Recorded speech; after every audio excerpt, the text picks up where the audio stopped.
இப்போ பாருங்கள், இந்த HTML வந்து எப்படி வந்து ஒரு ஃபார்ம் சிம்பிளாக ஒரு ஃபார்ம் க்ரியேட் பண்ணுறேன்னு சொல்லி பார்ப்போம். இப்போ ஃபஸ்ட்டு வந்து ஃபைலை க்ரியேட் பண்ணிங்க. இப்போ இந்த HTML டியூட்டோரியல் வந்து ஃபோல்டரை வந்து கிளிக் பண்ணிங்க. கிளிக் பண்ணிட்டு அதில் வந்து ப்ளஸ் இருக்கும், ப்ளஸ் சிம்பிள் இருக்கும், நியூ கொடுத்துங்க. நியூ கொடுத்தோன்னே இங்கே வந்து ஒரு பாக்ஸ் மாதிரி வரும். அந்த இடத்துல போய் எனக்கு ஃபார்ம்னு சொல்லி கொடுத்துங்க. கொடுத்துட்டு .html கொடுத்துட வேண்டியது, HTML கொடுத்துருங்க. கொடுத்து ஜஸ்ட் என்ட்ரு கொடுத்துருங்க. இப்போ என்ட்ரு கொடுத்துட்டு இப்போ எனக்கு வந்து இதில் வந்து இந்த ஃபார்மில் வந்து ஒர்க் பண்ண போகிறோம். இந்த ஃபார்ம் இங்கே இருக்குது. ஃபார்மை போய் டபுள் கிளிக் பண்ணிங்க. கிளிக் பண்ணிங்கன்னா வந்துருச்சு, இந்த இடத்துல வந்துருச்சு. இப்போ ஆல்ரெடி உள்ள ஒரு ப்ரோக்ராமை நம்ம அப்படியே காப்பி பண்ணிக்குவோம். இப்போ எக்ஸாம்பிளுக்கு வந்து ஃபஸ்ட்டில் உள்ள இந்த ப்ரோக்ராமை அப்படியே காப்பி பண்ணி வச்சுக்கோங்களேன். ரைட் கிளிக் பண்ணிவிட்டு காப்பி பண்ணிங்க. காப்பி பண்ணிவிட்டு அப்படியே வந்து ஃபார்மில் வந்து பேஸ்ட் பண்ணிட்டோம். இந்த இடத்துல பேஸ்ட் பண்ணிட்டோம். பேஸ்ட் பண்ணிவிட்டு இப்போ இந்த இடத்துல என்ன செய்ய போகிறோம், ஒரு ஃபார்ம் ஒன்று க்ரியேட் பண்ண போகிறோம். அப்போ இந்த இதை அப்படியே தூக்கிடுங்க. இந்த இதை நான் அப்படியே தூக்கிடுவோம், நம்ம தேவையில்லை நமக்கு. இதை தூக்கிட்டு இந்த இடத்துல நம்ம வந்து என்ன செய்ய போகிறோம், ஒரு ஃபார்ம் ஒன்று க்ரியேட் பண்ண போகிறோம். அப்போ அந்த இடத்துல ஃபார்ம் கொடுத்துருங்க. அப்போ ஃபார்ம் கொடுத்துட்டு ப்ராக்கெட்டை க்ளோஸ் பண்ணி டேக்கை க்ளோஸ் பண்ணிவிடுங்க. க்ளோஸ் பண்ணால் ஆட்டோமேட்டிக்காக ஒரு ஃபார்ம் வந்துடும். ஜஸ்ட் என்ட்ரு மட்டும் கொடுத்துங்க.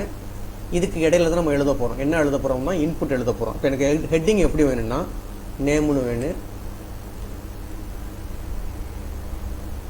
இப்போ எனக்கு ஹெட்டிங் வந்து இந்த மாதிரி நேம்னு வேணும்.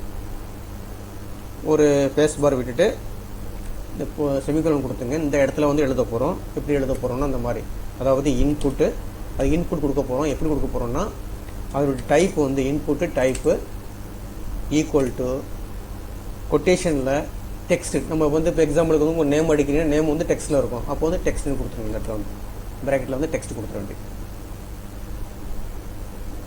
ஓகேங்களா? அடுத்தது ஒரு என்ட்ரு கொடுத்துங்க. இந்த இடத்துல வந்து ஏஜ்னு கொடுக்குறோம்.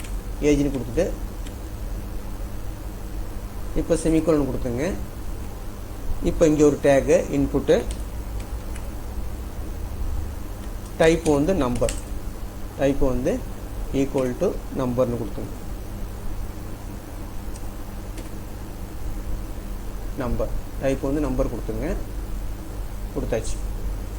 ஓகேங்களா? இப்போ என்ன கொடுத்துருக்கோம், நேம் கொடுத்துருக்கோம், இன்புட் டைப் வந்து டெக்ஸ்ட்னு கொடுத்துருக்கோம், ஏஜி கொடுத்துருக்கோம், இன்புட் டைப்பு நம்பர்னு கொடுத்துருக்கோம். அடுத்தது இன்னொரு இன்புட் ஒன்று கொடுத்துங்க. இது எதுக்குன்னு சொல்கிறேன்.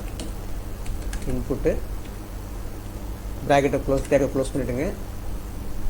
கொடுத்துட்டு இந்த இடத்துல என்ன இருக்கும், இன்புட்டு ஒரு ஃபேஸ் விட்டுட்டு டைப் கொடுத்துருங்க.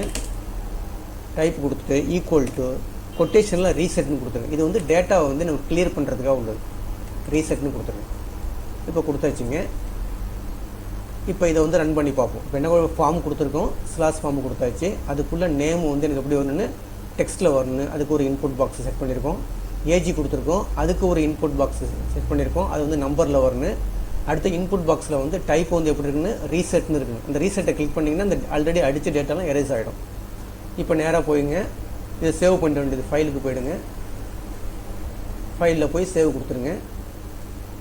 சேவ் கொடுத்துட்டு இப்போ இந்த ஃபார்ம் இருக்குல்ல, அந்த ஃபார்மை ரைட் கிளிக் பண்ணிவிட்டு அதில் போய் காப்பி பார்த்து கொடுத்துருங்க.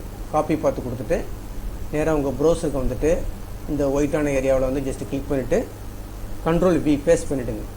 பேஸ்ட் பண்ணிட்டு ஜஸ்ட் என்ட்ரு கொடுத்தீங்கன்னா உங்களுக்கு இந்த மாதிரி ஒரு ஃபார்ம் ஒன்று க்ரியேட் ஆகிடும். இப்போ என்ன வந்துருச்சு, நேம்னு வந்துருச்சு. இந்த இடத்துல டைப் பண்ணுறோம். நேமை வந்து இந்த மாதிரி டைப் பண்ணி ஜஸ்ட் என்ட்ரு கொடுக்கும். இப்போ அடுத்த லைன் வரல பாருங்கள். அடுத்த லைன் என்ன வரலன்னா இதில் ஏதோ ப்ராப்ளம் இருக்குன்னு அர்த்தம். இப்போ இந்த ஏஜி கொடுத்துருக்கேன். அந்த ப்ராக்கெட்டை நான் வந்து இங்கே க்ளோஸ் பண்ணல பாருங்கள். க்ளோஸ் பண்ணாமல் விட்ருக்கேன். இந்த இடத்துல இந்த இன்புட் கொடுத்துருக்கல, இந்த இடத்துல ப்ராக்கெட்டை க்ளோஸ் பண்ணணும். இங்கேயும் வந்து ப்ராக்கெட்டை வந்து க்ளோஸ் பண்ணணும். இங்கேயும் வந்து என்ன செய்யணும், ப்ராக்கெட்டை வந்து க்ளோஸ் பண்ணணும். அடுத்தது ஒரு லைனுக்கும் இன்னொரு லைனுக்கும் இது இப்போ கொடுத்தா என்ன செய்யும், இப்போ ரன் பண்ணி பார்த்துக்கோங்க. ரன் பண்ணி ஃபைலில் போய் சேவ் கொடுத்துருங்க. சேவ் கொடுத்துட்டு அந்த ப்ரௌசரை போய் ரீஃப்ரெஷ் பண்ணுறேன்னு வச்சிங்களேன். ரீஃப்ரெஷ் பண்ணிங்கன்னா வந்துச்சு பாருங்கள். நேம் வந்து இடத்துல அடிக்கிறோம். இப்போ வந்து முகமட்டுன்னு அடிக்கிறோம். இன்னொரு ஏஜி வந்து 24 இந்த மாதிரி கொடுக்குறோம்.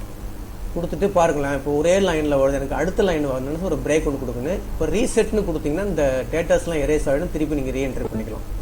எல்லாமே ஒரே லைனில் வந்துருச்சு. எனக்கு அடுத்தடுத்த லைனில் வரணும்னு ஒரு பிரேக் கொடுத்துட வேண்டியது. அந்த இடத்துல பிஆர்னா பிரேக், பிஆர் கொடுத்துட வேண்டியது. இங்கே ஒரு பிரேக் கொடுத்துட வேண்டியது, பிஆர் கொடுத்துட்டு இப்போ அந்த ஃபைலை போய் சேவ் பண்ணிங்க. ஃபைலில் போய் சேவ் கொடுத்துருங்க. இல்லை கண்ட்ரோல் எஸ் கொடுத்தாலும் ஓகே தான், சேவ் தான். நேராக ப்ரௌசருக்கு போயிடுங்க. அதில் போய் ரீஃப்ரெஷ் பண்ணிங்கன்னா போதும், ஆட்டோமேட்டிக்காக எல்லாமே கீழே வந்துடும். இப்போ இந்த இடத்துல டைப் பண்ணுறேன், இப்போ ரீசெட் கொடுத்தீங்கன்னா போயிடும். ஓகேங்களா? இப்போ அது பார்க்குறதுக்கு நீட்டாக இல்லைல்ல, இது அடுத்த வீடியோவில் பார்ப்போம். எப்படி வந்து இந்த அலைன்மெண்ட்டை வந்து கரெக்டாக பண்ணுறேன்னு சொல்லி அடுத்த வீடியோவில் பார்ப்போம். இந்த வீடியோ கிளிப்பு பிடிச்சிருந்துச்சுன்னா சப்ஸ்கிரைப் பண்ணி கிளிக் பண்ணி என்கரேஜ் பண்ணுங்கள். ரொம்ப நன்றிங்க.